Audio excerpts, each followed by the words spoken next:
Olá, amigos cafeicultores! Na cafeicultura de montanha, muita gente reclama bastante, fala que é muito ruim, fala que a cafeicultura de montanha ela não vai prosperar, mas eu vou contar uma coisa para vocês. Tem muitos pontos positivos, muitas vantagens e muita coisa que pode ser aproveitado a mais na cafeicultura de montanha. E é sobre essa cafeicultura que é o assunto do nosso Gustavo Renó Café de hoje.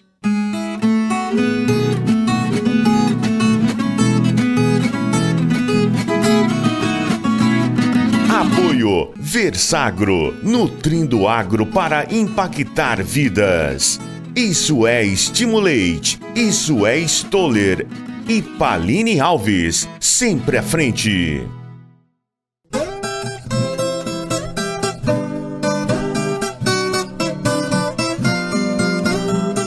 Você pode achar até estranho, mas mais que 80% do café no mundo seguramente vem da cafeicultura de montanha. Apesar de ser uma cafeicultura com muitos desafios justamente pela falta e pela dificuldade de mão de obra, é uma cafeicultura que tecnicamente tem muitos pontos fortes e que deve ser aproveitado. O que acontece muitas vezes é você às vezes forçar uma cafeicultura típica de mecanizado dentro da montanha e às vezes isso não dá muito certo. Além do mais, a gente está a cada dia querendo o quê? Trazendo mais tecnologia, principalmente das máquinas, para a cafeicultura de montanha. E tem dado muito certo e tem evoluído bastante. Mas a cafeicultura de montanha ela tem a sua característica específica, ela tem o seu jeito certinho de conduzir, que é bem diferente da condução de uma cafeicultura mecanizada. E é sobre essas vantagens, é sobre esse jeito de conduzir, nós vamos falar um pouco no programa de hoje. Mas antes, você já sabe, aquela hora importante, a hora que você vai sentar o dedo no like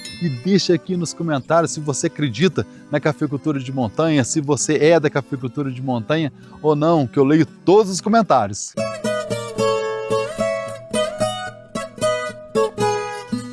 Para você conseguir altas produtividades, um insumo básico, fundamental e importante é a luz do sol. E na cafeicultura de montanha, você tem esse insumo uma certa vantagem. Por trabalhar em terrenos declivosos, isso faz com que entre mais luz na lavoura, tenha mais facilidade e uma eficiência maior. Além do mais, na cafeicultura de montanha, por não ter máquinas, por não ter tratores, você pode trabalhar com espaçamento mais apertado, mais plantas por área. E aí que está a grande vantagem.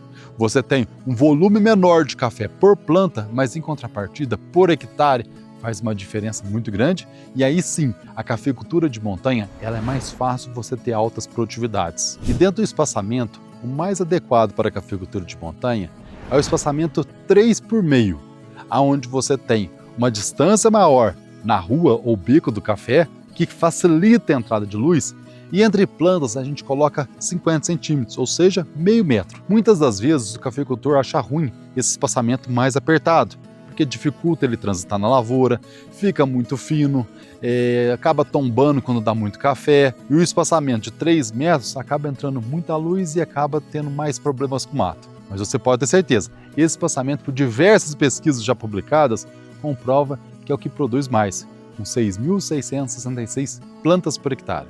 Outro grande macete para a cafeicultura de montanha ser bem sucedida é trabalhar com variedades de café bem produtivas e bem adaptadas aos manejos. Ou seja, para uma cafeicultura de montanha, onde o controle de pulverizações é mais difícil, uma variedade que tenha uma certa resistência a doenças faz muita diferença. Outro fator importante é trabalhar com variedades mais tardias, porque com isso o café fica mais retido por mais tempo na planta e com isso não vai para o chão.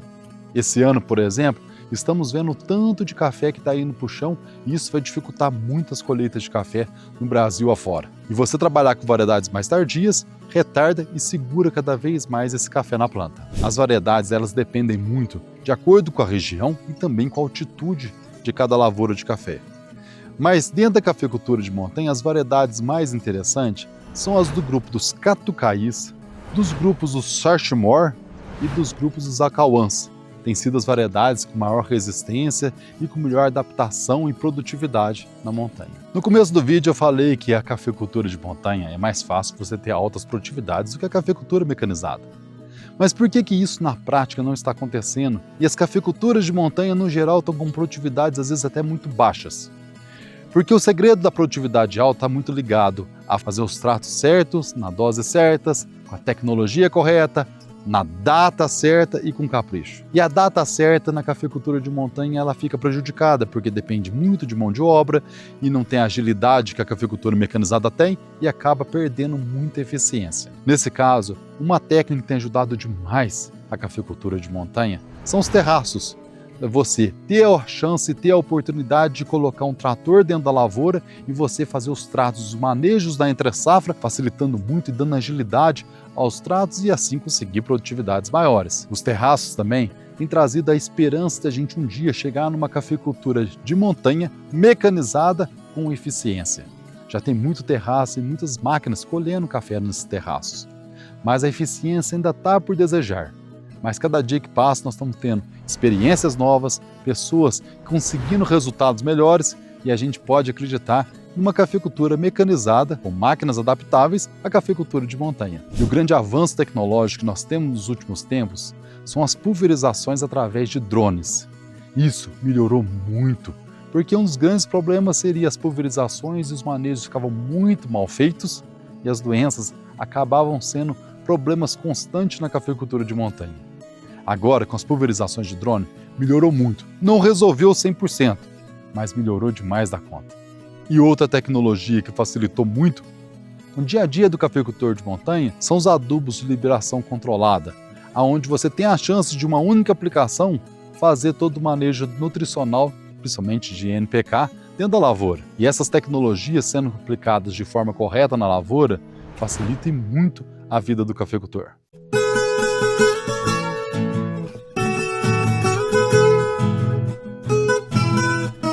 Algo que ainda tem que ser muito melhorado na cafeicultura de montanha é a prática da arruação, aonde que muitas lavouras têm que tirar o cisco debaixo do pé de café e chegar para o meio da rua. Na cafeicultura mecanizada, como temos máquinas com muita eficiência e que têm a força de recolher o café do chão, na cafeicultura de montanha isso ainda não é possível, mas muitos dos casos que nós temos todo esse trabalho de fazer arruação deve-se muito ao mau manejo do mato, ou seja, os herbicidas que estamos usando ao longo dos anos têm deixado alguns matos resistentes. E com isso, onde você talvez poderia trabalhar sem precisar fazer uma arruação, com um bom manejo de mato, você tem que fazer a arruação justamente porque não consegue o controle eficiente. Temos os matos que são difíceis de controle, como trapoeraba, capim amargoso, pé de galinha, tiririca, buva, que são matos que já poderiam ter sido bem manejados. Só que normalmente usamos herbicidas errados ou mal indicados para aquele manejo. E assim vai deixando resistente e na hora que chega na pré-colheita tem que fazer a arruação do café. Uma outra característica que distancia muito a cafeicultura mecanizada da montanha é exatamente os maquinários. Na cafeicultura mecanizada, o custo na compra dos equipamentos, a depreciação deles, o custo de manutenção tem ficado pesado. Em torno de 2 a 3 mil reais por hectare todo esse custo. Na montanha, esse custo ele é bem menos significativo, mas em contrapartida uma dependência de mão de obra muito grande. Na cafeicultura de montanha, na entre-safra, alguns custos costumam ficar até mais baratos do que na mecanizada, justamente porque não tem esse custo da mecanização, que no passado era mais barato, mas ultimamente tem ficado caro. Mas em contrapartida, a grande desvantagem da cafeicultura de montanha chama-se colheita do café. Que o que a gente economizou tudo durante a entre-safra, a hora que chega na colheita do café, a gente gasta pra caramba por causa da mão de obra. E para isso, a grande vantagem é trabalhar com o sistema safra zero, ou seja, um ano produz muito, outro ano não produz nada. Esse manejo com podas, podendo ser ano sim, ano não, ou um ano sim, 2 não, vai depender da fazenda, facilita muito, porque na hora que o pegador de café for colher o café, vai ter muito café. E quando tiver pouco, não tem nada. Então, ou seja, você faz uma colheita grande e economiza outra que, no final das contas, o custo ajuda muito. Outro grande problema que nós passamos na cafeicultura mecanizada é que o uso intenso dos tratores, das máquinas dentro da lavoura, faz com que os solos ficam cada vez mais compactados. E isso parece um problema pequeno, mas é um problema muito grande, principalmente quando a gente almeja produtividades mais altas. E na cafeicultura de montanha, esse problema não existe. Então isso facilita muito um solo mais drenável, um solo mais poroso e com isso, menos compactação, mais facilidade de produtividade. Tudo na vida tem vantagens e desvantagens. O mais importante é você ser estratégico, inteligente e potencializar as vantagens e neutralizar o máximo possível as desvantagens. A cafeicultura de montanha, como qualquer outro tipo de cafeicultura, tem essas vantagens e essas desvantagens. O importante é sermos profissional cada vez mais, buscar ajuda, ser adaptado ao mundo moderno, pois a cafeicultura vem mudando muito e de forma muito rápida, e com isso, cada vez mais ser mais competitivo. Uma coisa eu posso te dar certeza: a cafeicultura de montanha ela não vai acabar, mas certamente irá passar por sucessivas transformações para adaptar cada vez mais o mundo competitivo ao mundo onde o clima não tem colaborado tanto e a dificuldade de mão de obra é uma realidade constante. Muito obrigado por ter nos acompanhado até aqui. Ainda dá tempo de deixar o seu like e até o próximo Gustavo Ranó Café.